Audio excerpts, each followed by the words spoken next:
بسم الله الرحمن الرحيم الحمد لله وصلى الله على سيدنا محمد وآله الطاهرين. Assalamu alaikum wa rahmatullah, and welcome to this podcast series of a commentary on Nahjul Balagha by Mizan Institute.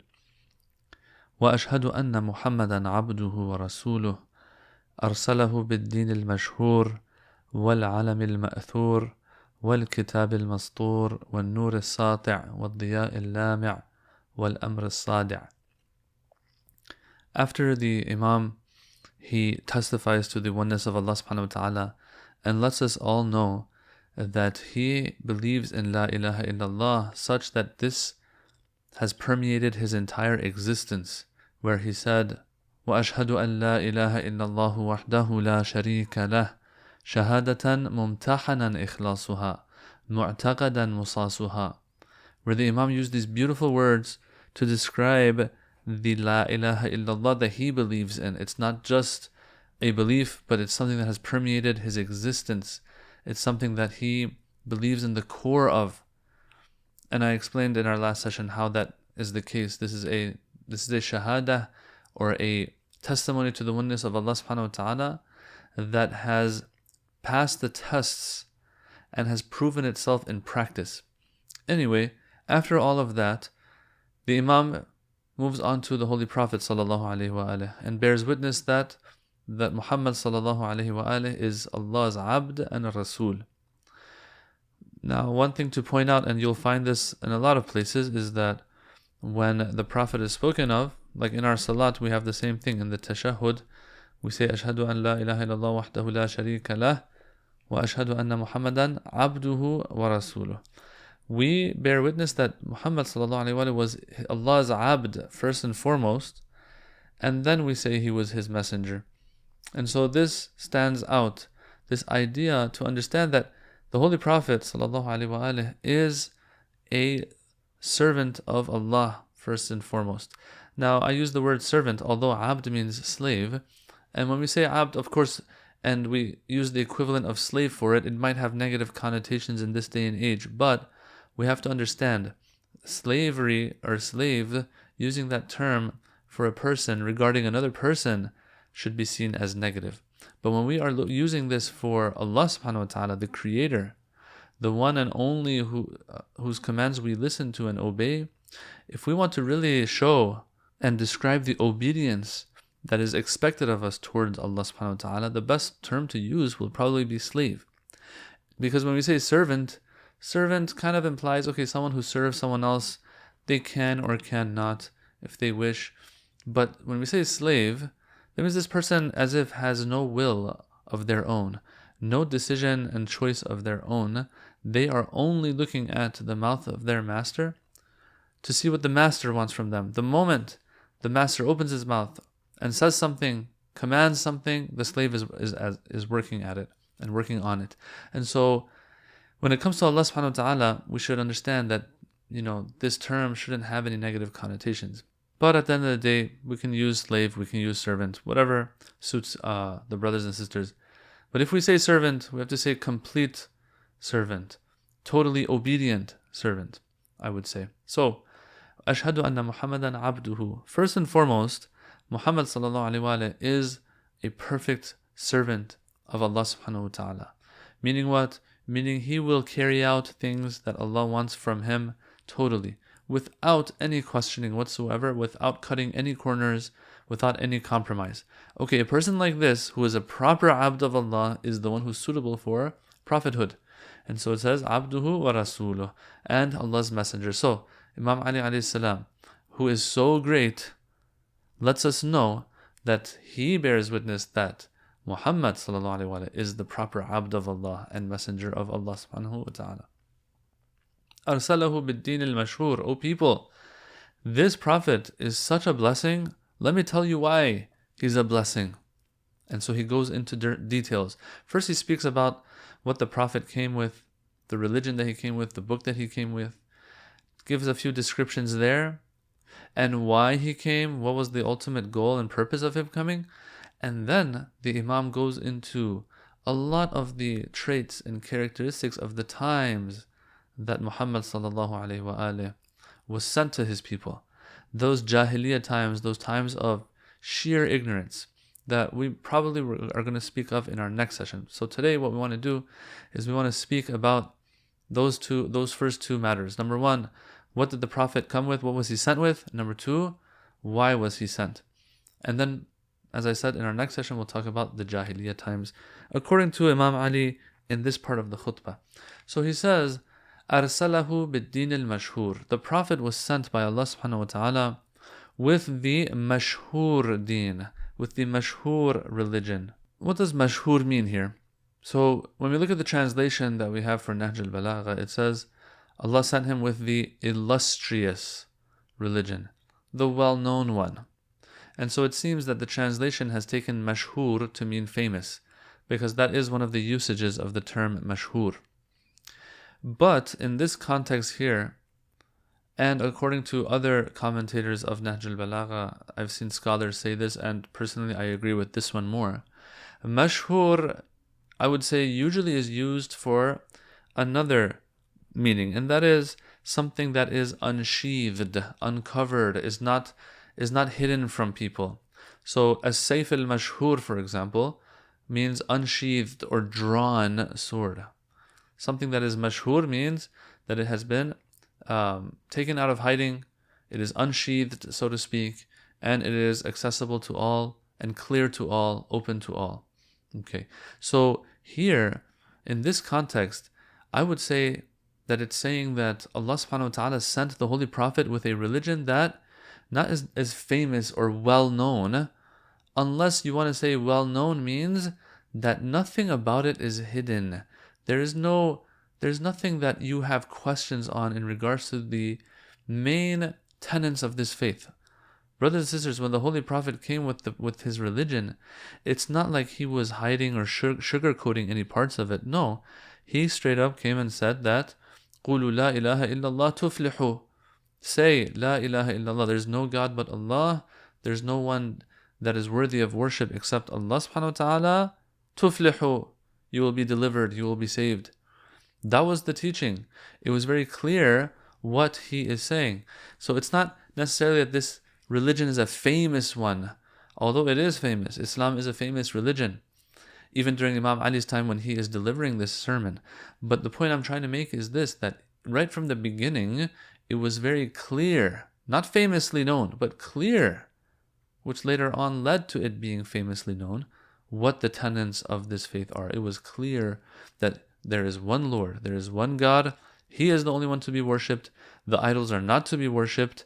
This faith has something called prayer in it, and this religion has a prophet, and so on and so forth, and resurrection is going to happen for sure. And so many verses of the Quran make it clear that there is going to be a day of resurrection and a day of judgment and reckoning. So, أَرْسَلَهُ بِالدِّينِ الْمَشْهُورِ, I would say, would mean that Allah sent him with the clear religion. It is very clear and very obvious to everyone what the teachings and tenets of this religion are. What else did Allah send this Prophet with? وَالْعَلَمِ الْمَأْثُورِ.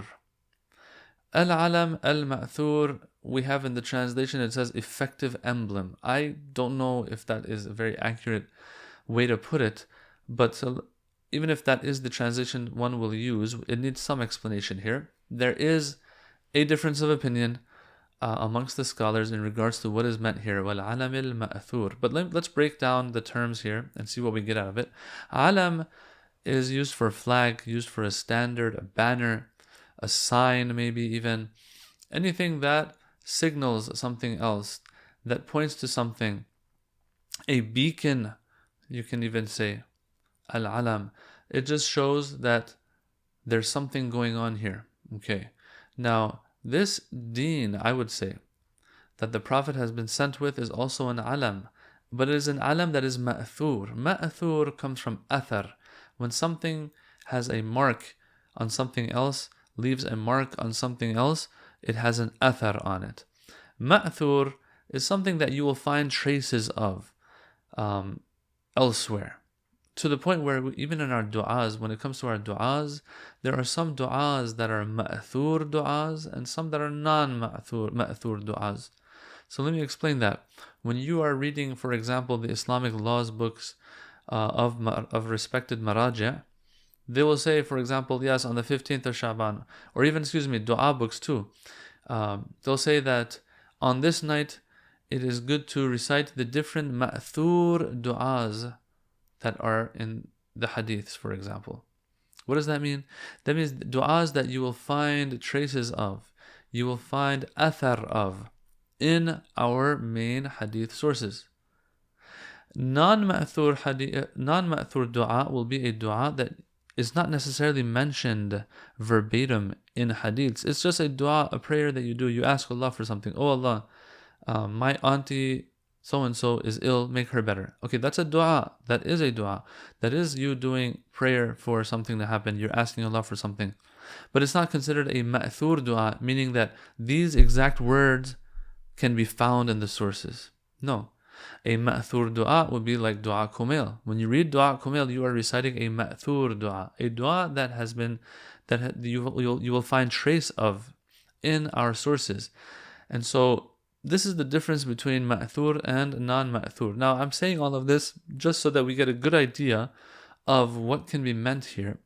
The Prophet was sent with al-alam al-ma'thur. It's as if he came in with a flag that you will find traces of elsewhere. It is not something that that's strange to us. And so what can be meant here is that this religion that he brought is like a flag that we are familiar with, that we find traces of it elsewhere. Now I want to say there's two ways that this is a familiar religion to us. Number one, it is in line with our fitrah. When we look deep down inside our fitrah, we find that the teachings or the main teachings of Islam are in line with our fitrah. We're not estranged by the teachings of this faith. And so it's compatible with our fitrah, which makes it a ma'thur religion, a ma'thur as if flag and banner that this Prophet came with. That is one way it is ma'thur. Another way it can be ma'thur is that also, and this has been pointed out by some scholars as well, is that you will find traces of this religion in preceding religions, faiths that came before this one, like Masihiyya, like Yahudiyya, and so on. So we'll call it Christianity and Judaism, and other Abrahamic faiths if we have access to their teachings, their books. It says that, now, of course, in this day and age, some might argue that, the Christian biblical text, for example, doesn't say anything about Islam. What is meant here is that if those original sources, that those scholars of those religions had access to during the Prophet's time, if they were to look into those, they would find traces of Islam, traces of a prophet to come after their prophets. Yes? And so this faith is a faith that you will find traces of in previous and preceding religions. So al-alam al-ma'thur, this Prophet came with, or was sent with, a flag which symbolizes the religion he came with. This flag is ma'thur though. You will find traces of it within your fitrah. You'll find traces of it within previous religions and books. And brothers and sisters, it doesn't end there. There might be other ways one can also interpret this part of the khutbah, but that's the best that I could come up with and I could find. As I said, there are different opinions here. وَالْكِتَابِ الْمَسْطُورِ. This Prophet was also sent with Al-Kitab al-Mastur, which has been translated to the written book. Now obviously, this book was not written or didn't come together as a book the way we have it today, as it was being revealed to the Holy Prophet. But there are different opinions. When was this book brought together? Was it during the Prophet's time? Was it later? Was it several times? And a whole discussion that we have there in regard to the Quran as a book. Then that is something to be discussed in the Quranic sciences. But all in all, what we know is that this book eventually came into a written form. And this written form is what we have access to today. Al-Kitab al-Mastur. So this Prophet came with a book. This itself is very important. One of the things that defines this religion gives this religion its identity is the fact that the Holy Prophet ﷺ came with a book, and such a book that is not going to be destroyed, is not going to be altered in a very horrible and significant way, like we believe other books have undergone such alteration. Okay, so while Kitab al-Mastur is letting us know that this is an important part of what the Prophet came with. We have to understand, it's not that the only thing is that the Prophet came with a religion and that's it. No. This religion that he came with, one of those things that gives its identity is the fact that there is a Kitabun Mastur involved in the whole thing. And of course we have in Surah At-Tur, verse number 2, the same wording being used. It says, وَالطُّورِ وَكِتَابٍ مَسْطُورٍ. I swear by the Mount of Tur and by the written book. So we have this in the Quran as well. And so what is meant by Kitab al-Mastur there is difference of opinion, but one of the views that some have held is that yes, it's referring to the Quran there as well. But over here in this part of the sermon for sure, it's referring to the Holy Quran. وَالنُّورِ السَّاطِعِ وَالضِّيَاءِ اللَّامِعِ. This Prophet came with this religion, this banner, this flag, this written book. Now all of this, I would say, this package is a sparkling gleam and effulgent light, it says here. Okay, so the Holy Prophet came with light. The guidance, I would say that this religion and this book that he came with, all of this equals light.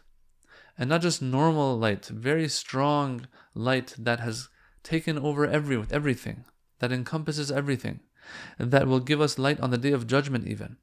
This is the light that he's brought with. So in other words, this book and religion, they translate to light, effulgent light, sparkling gleam that he came with. وَالْأَمْرِ الصَّادِعِ. And finally, this Prophet who came, he came with the decisive injunction. He didn't hold back at all. So the teachings were very clear. Okay, as I said, أَرْسَلَهُ بِالدِّينِ الْمَشْهُورِ, that Allah sent him with that clear faith that everyone knows about. It's clear. There's nothing hidden about it. And so the religion itself is clear. Sometimes the religion is clear, but you, in practice, what you do is you don't really put it out there too much. You wait a little bit. You might compromise on delivering that clear message. But here it says, وَالْأَمْرِ الصَّادِعِ. This Prophet, he came with the clear religion and he openly preached it. He didn't hold back either. There was a time, of course, that he had to be undercover, so to speak, of course. And for the first few years of his prophethood, it's not that he was openly taking this message to everyone. But when the time came, he went out with Al-Amr As-Sadi'. And we have a verse in the Quran that uses the same term or the same root. فَاصْدَعْ بِمَا تُؤْمَرْ وَأَعْرِضْ عَنِ الْمُشْرِكِينَ. Surah Hijr, verse 94. That, O Prophet, so proclaim what you have been commanded and turn away from the polytheists. And so this Prophet openly, without holding back, without compromising, also delivered this message. So he came with that matter that is open. It's a decisive injunction, as it says here. But that is what is meant, at least according to some of these mufassirin of Nahjul Balagha, that he didn't hold back. He came strong. And he let the people know exactly what's going on with this message and religion without holding back at all. إِزَاحَةً لِلشُّبُهَاتِ. Now, the sermon goes into some of the philosophy and reasons for, and the wisdom behind why this prophet, this religion, this book was sent. Number one, إِزَاحَةً لِلشُّبُهَاتِ. With the arrival of this Prophet of Allah, with this package of this illumination, this light, this Quran, this banner that you find traces of in previous religions and whatnot and is compatible with your fitrah, all of this is إِزَاحَةً لِلشُّبُهَاتِ. To get rid of all the doubts. If anyone had any doubt in them, what's going on? Who is God? Is there a day of judgment or not? No. All of these things go to the side. All of these doubts are cast aside and they will cease to exist. Why? because there's no reason to not believe in any of these things anymore when a prophet has been sent by Allah subhanahu wa ta'ala.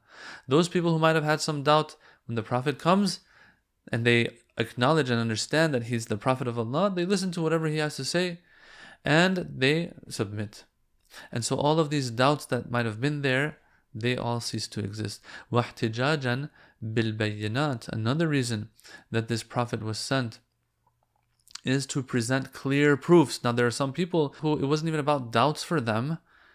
They all in all needed to be presented some good arguments for God, some good arguments for other things. For example, the Quran brings strong arguments for resurrection. They say, one of the arguments that they had was, hey, well, how is God going to bring us back to life when we've decayed and disintegrated and there's nothing left of us? We've turned into powder.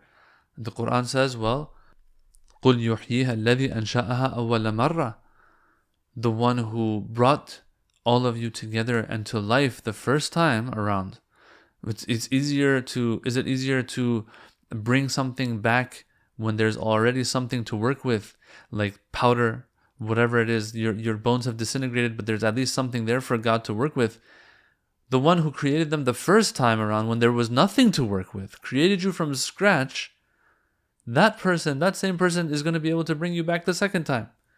So these are arguments that you find in the Quran. The Quran is full of these kinds of arguments. That if there was more than one God, قُلْ لَوْ كَانَ فِيهِمَا آلِهَةٌ إِلَّا اللَّهُ لَفَسَدَتَا. If there was more than one God, if there was other gods, then the heavens and earth would have become corrupt and destroyed. And there's a whole argument, there's a whole argumentation of how if there's more than one God, it's impossible for there to be more than one God because it will lead to destruction of everything. The Quran is pointing that out. For example, and of course each of these arguments need to be explained in their own way, but the point I'm trying to make right now is that when the Imam says احتجاجا بالبينات, it's saying that he is going to be using clear arguments to convince the people of those things they're supposed to believe in. Another one of those bayinat, clear proofs of the Holy Prophet ﷺ is himself. We have to understand this as well. The Holy Prophet himself, when he announces his prophethood, one of those arguments that's there that he is prophet is, okay, we've known this person for 40 years, in and out. He is as-sadiq al-amin, the truthful one, the trustworthy one. And so if he is coming out and making making a claim like this, and there's nothing in it for him, and he's putting himself in danger for this, we're going to accept it from him because we know his personality. We've known him all our lives. We've raised him. He's part of our tribe and our family. And so these are all bayinat. So this prophet comes with the Quran that's full of arguments. The prophet himself is one of the bayinat, I would say, and one of those strong arguments for the truthfulness of his claim. وَتَحْذِيرًا بِالْآيَاتِ. Another thing this package is doing is that it is warning the people. Through what? Through its verses, the verses of the Quran. The verses of Quran are the best warning for what is to come. It's no joke. This life is no joke. I don't understand how some people don't take life seriously, take it for granted, do things that endanger them sometimes for no reason. Why? Just to get an adrenaline rush. If there are people out there who do very dangerous things, they get adrenaline rushes from it. Good for you, but what have you accomplished? You have put yourself in danger. Some people lose their lives when it comes to these things. You've lost your life over something that wasn't worth it. And verses of Quran are telling you, make the most of this life of yours, warning us that if we don't, we're going to be in trouble later. It's no joke. This life is no joke. Life is not something that we're coming to just so we have a good time and go, just so we get that adrenaline rush or that dopamine rush and then we leave this dunya. No, that's not the case. Tahdiran bil ayat, all these verses that are telling us what is to come, what to expect, and that if we don't do what we're supposed to do, that we're going to be in big trouble. Resurrection Day. What happens on Resurrection Day? How we will see certain things and experience certain things, and we will look back and we will be super regretful over the time that we've wasted and lost. Tahdiran bil ayat. وَتَخْوِيفًا بِالْمَثُلَاتِ. Takhweef comes from khawf. When you put fear in someone's heart, you are doing takhweef to them. Takhweef, and putting fear in their hearts. How? Through punishments. Now, either these punishments are the punishments that the Quran is speaking of, and so this prophet, this package of the religion, it came to put fear into the hearts of people by letting them know of the punishments that are to come. That's one. But also, because it's unrestricted here and it's saying mathulat, all punishments, it can also be referring to the fear that was put into the hearts of the polytheists so that they turn away from their wrong ways. This fear was put into their hearts through the punishments of this life that they underwent. Which punishments am I talking about here? The punishments that would happen to them through the believers, through the companions of the Prophet. I'm not talking about torture here. No. What punishment am I talking about? The punishments that Allah would send them even in this life through the battles that they went through, and they would lose in a miserable way. So for example, the battle of Badr was a punishment for these disbelievers.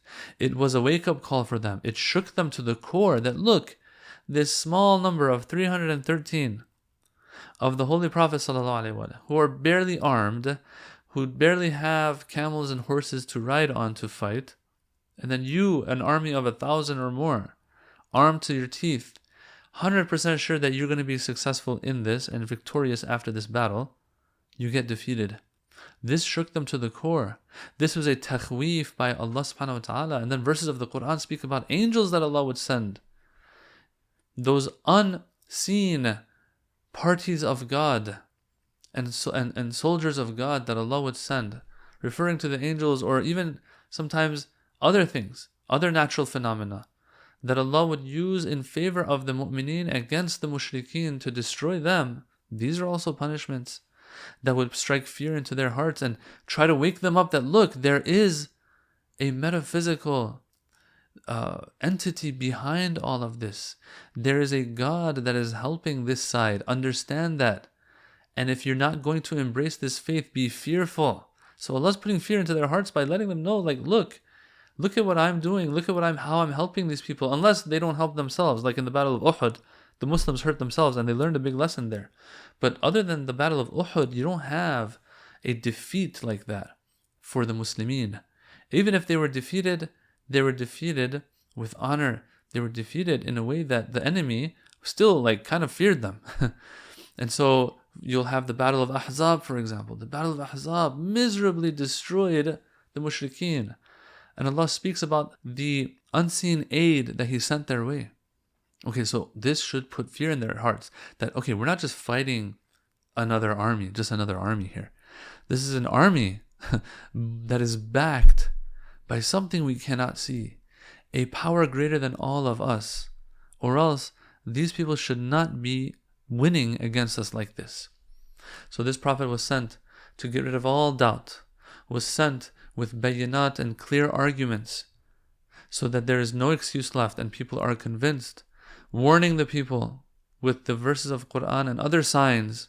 Okay, now here it said tahdiran bil ayat. I said ayat of the Quran and verses of the Quran, but it can mean even more than that. There were other signs as well outside of the Quran that the Prophet came with that also were a warning to these people. And of course, finally, takhwifan bil mathulat, that Allah put fear through this Prophet, through this package of this religion, into the hearts of these disbelievers so that they may return to Him and embrace His message.